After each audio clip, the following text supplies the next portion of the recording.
اعوذ باللہ من الشیطان الرجیم، بسم اللہ الرحمن الرحیم۔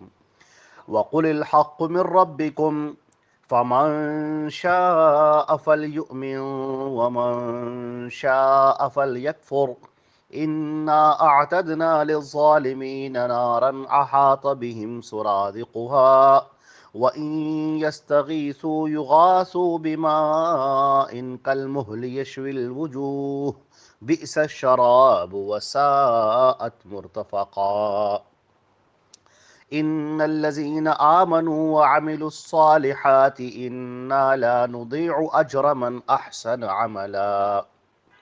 یہ سورۃ الکہف کی آیت نمبر 29 اور 30 ہے، اور ترجمہ اس کا یہ ہے: اور کہہ دیجئے کہ یہ حق تمہارے رب کی طرف سے ہے، پھر جو چاہے سو ایمان لائے اور جو چاہے سو کفر کرے۔ بے شک ہم نے ظالموں کے لیے ایک آگ تیار کر رکھی ہے جس کی قناتوں نے انہیں گھیر رکھا ہے، اور اگر وہ پانی مانگیں گے تو انہیں پگھلے ہوئے تانبے جیسا پانی دیا جائے گا جو چہروں کو بھون ڈالے گا۔ بہت برا پانی ہے اور بہت بری آرام گاہ ہے۔ بے شک وہ لوگ جو ایمان لائے اور انہوں نے نیک اعمال کیے، بے شک ہم ان کا اجر ضائع نہیں کرتے جو اچھا عمل کرے۔ یہ آیتیں واضح طور پر یہ بات بتا رہی ہیں کہ جیسے کہ پچھلی آیت میں گزرا کہ کفار مکہ نے یہ مطالبہ کیا تھا نبی پاک صلی اللہ علیہ وسلم سے کہ ان لوگوں کو جو آپ کے آس پاس میں ہیں، جو غریب لوگ ہیں، مفلس اور قلاش لوگ ہیں اور بیچارے غریب لوگ، ان کو آپ اپنے پاس سے ہٹا دیجئے تو پھر ہم آپ کی بات سنیں گے۔ اللہ رب العزت نے واضح طور پر کہہ دیا کہ نہیں، یہ وہ لوگ ہیں جو اللہ کو یاد کرنے والے ہیں، صبح شام اللہ کو پکارنے والے ہیں، لہذا ان کو مجلس سے بالکل دور نہیں کیا جائے گا اور ان کو الگ بالکل نہیں کیا جائے گا۔ اور اب یہاں پر واضح طور پر کہہ دیا گیا کہ وَقُلِ الْحَقُّ مِن رَبِّكُمْ، آپ کہہ دیجئے کہ یہ جو حق ہے یہ تمہارے رب کی طرف سے آیا ہے، یعنی نبی پاک صلی اللہ علیہ وسلم، حضرت محمد مصطفیٰ صلی اللہ علیہ وسلم اللہ کے رسول ہیں، اور ان کا کام ہے کہ اللہ نے جو ان پر اتارا ہے اس کو وہ اس کے بندوں تک پہنچا دیں۔ لہذا رسول اب اپنی امت کو لوگوں کے سامنے اللہ کے پیغام کو پہنچانے والے ہیں، وہ دین کو پیش کرتے ہیں۔ اللہ نے ان کے اوپر جو بھی اتارا ہے وہ اس کو امت کے سامنے بلا کمی اور بلا زیادتی کے سب پیش کر دیتے ہیں۔ یہ اللہ کی طرف سے حق ہے۔ تو فمن شاء فلیؤمن، اب جس کا جی چاہے وہ ایمان لائے اور جس کا جی چاہے ایمان نہ لائے۔ یہ جو اختیار دیا گیا ہے یہ آپ کے اپنے اوپر ہے۔ جو ایمان لائے گا وہ اپنا بھلا کرے گا، اور جو ایمان نہیں لائے گا وہ اپنا نقصان کرے گا۔ نبی پاک صلی اللہ علیہ وسلم صرف بتانے والے ہیں۔ یہ بالکل ایسا ہی ہے جیسے کوئی آدمی کسی راستے پر چلا جا رہا ہو اور اس علاقے کا رہنے والا جو راستوں سے واقف ہے وہ آدمی کو روکے اور بتائے کہ دیکھو، تم اس راستے سے جو تم جا رہے ہو یہ راستہ آگے جا کر جنگل میں جاتا ہے، وہاں پر بہت شیر ہیں، بھیڑیے ہیں، درندے ہیں، وہ تمہیں کھا لیں گے، تمہیں مار ڈالیں گے، لہذا اس راستے کو اختیار مت کرو، بلکہ یہ جو دوسرا راستہ جا رہا ہے اس والے راستے پر جاؤ، یہ راستہ جا کر تمہیں ہائی وے پر مل جائے گا اور تمہیں تمہاری منزل تک پہنچا دے گا۔ اب وہ آدمی جس کا کام یہ ہے کہ وہ صرف بتا ہی تو سکتا ہے، لیکن زبردستی پکڑ کر اس کو راستے پر تو نہیں ڈال سکتا۔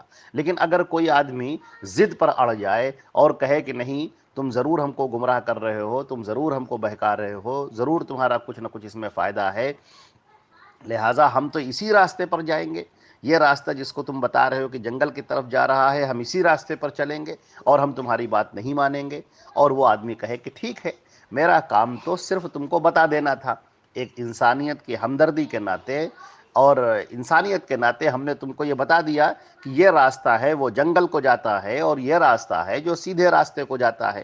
اب اگر تمہاری اپنی مرضی ہے، اگر تم اس راستے کو اختیار کرو گے تو اپنے لیے کرو گے، اور اگر اس دوسرے راستے کو اختیار کرو گے تو اپنے لیے کرو گے، نفع ہوگا تو تمہارا ہوگا، نقصان ہوگا تو تمہارا ہوگا۔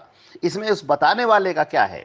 اسی طریقے سے اللہ نے واضح کر دیا کہ اے نبی پاک صلی اللہ علیہ وسلم، آپ کا جو کام ہے وہ کام یہ ہے کہ آپ لوگوں کے سامنے اس دین کو پیش کر دیجئے۔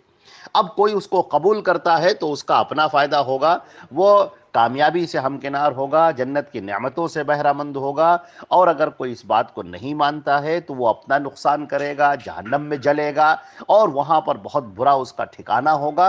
اب یہ اس کا اپنا نقصان ہے۔ آپ کی بات جو مانے گا وہ کامیابی کی راہ اختیار کرے گا، جو نہیں مانے گا وہ اپنا نقصان کرے گا۔ یہاں پر اختیار دے دیا گیا ہے، اور یہیں سے یہ بات نکلتی ہے کہ کوئی کسی کو زبردستی اسلام میں داخل نہیں کر سکتا۔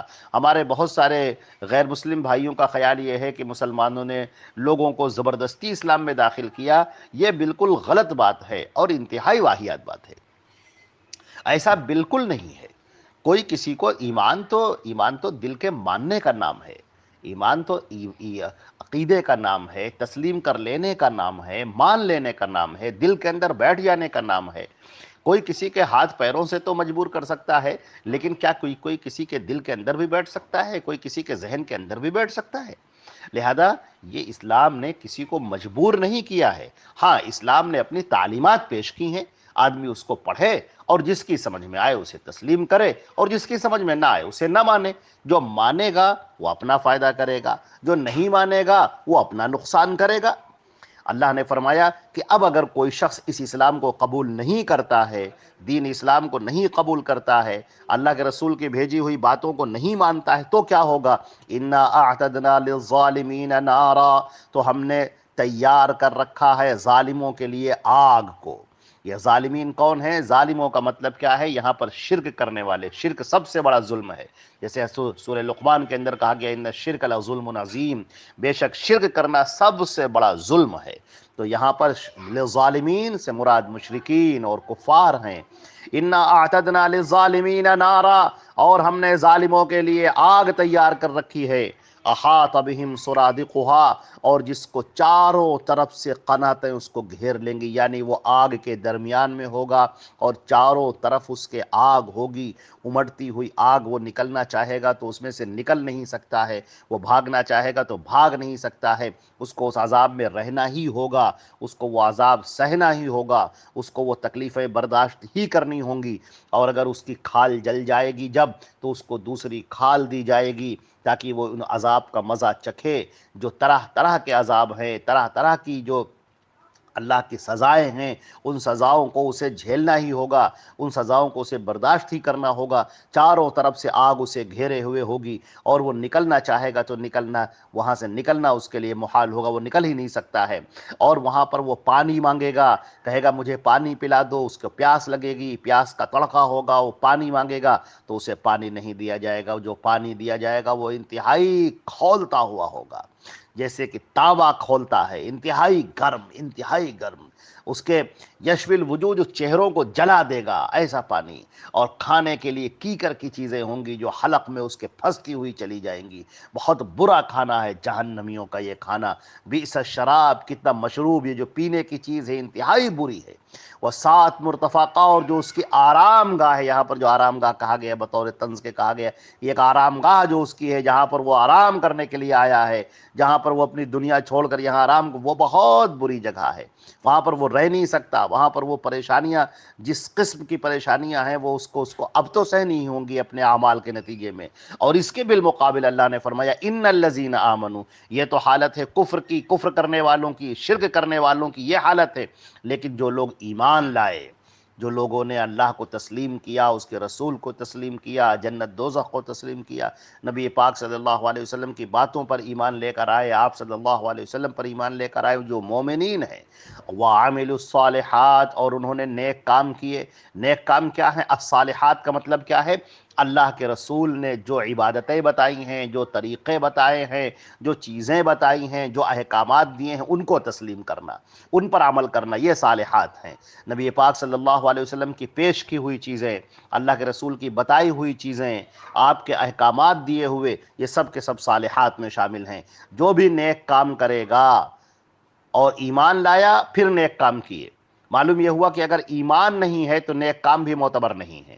اگر کوئی آدمی ایمان نہیں لاتا ہے اور نیک کام کر رہا ہے، اچھے کام کر رہا ہے، اچھی باتیں کر رہا ہے، غریب و محتاجوں کے کام بھی آ رہا ہے، تو بھی یہ اس کے اعمال قیامت کے دن تولے نہیں جائیں گے، اور یہ اعمال دنیا ہی میں رہ جائیں گے۔ فَلَا نُقِيمُ لَهُمْ يَوْمَ الْقِيَامَةِ وَزْنًا، اور قیامت کے دن ہم ان کے اعمال کو جو ہے تولیں گے بھی نہیں۔ تو معلوم یہ ہوا کہ نیک اعمال چاہے چھوٹا ہو چاہے بڑا ہو، کم ہو یا زیادہ ہو، پہلی شرط اس کی قبولیت کی یہ ہے کہ ان الذین آمنوا، کہ وہ ایمان میں داخل ہو۔ جب وہ ایمان میں داخل ہوگا، اللہ اور رسول پر اس کا ایمان ہوگا، اس کے بعد اس کا کوئی بھی عمل ہو، نیک کام ہو، چھوٹا ہو یا بڑا ہو، وہ نیک کام قبول کیا جائے گا۔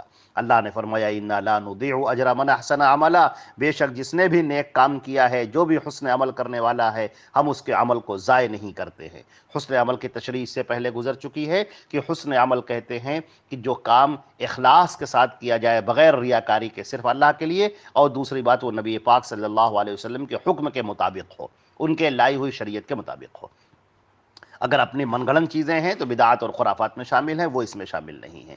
تو جو بھی نیک کام کرنے والا ہوگا، ہم کسی کے اجر کو ضائع نہیں کریں گے، اس کا بھرپور بدلہ دیں گے، ایسا بدلہ کہ جس کو دیکھ کر اس کی طبیعت خوش ہو جائے گی، اس کی آنکھیں ٹھنڈی ہو جائیں گی، اور اس کو بڑا سکون اور اطمینان ملے گا، اور ایسی نعمتیں ملیں گی جو نہ کسی آنکھ نے دیکھی ہوں گی، نہ کسی کان نے سنی ہوں گی، اور نہ کسی کے دل پر اس کا خیال آیا ہوگا۔ والسلام علیکم ورحمۃ اللہ وبرکاتہ۔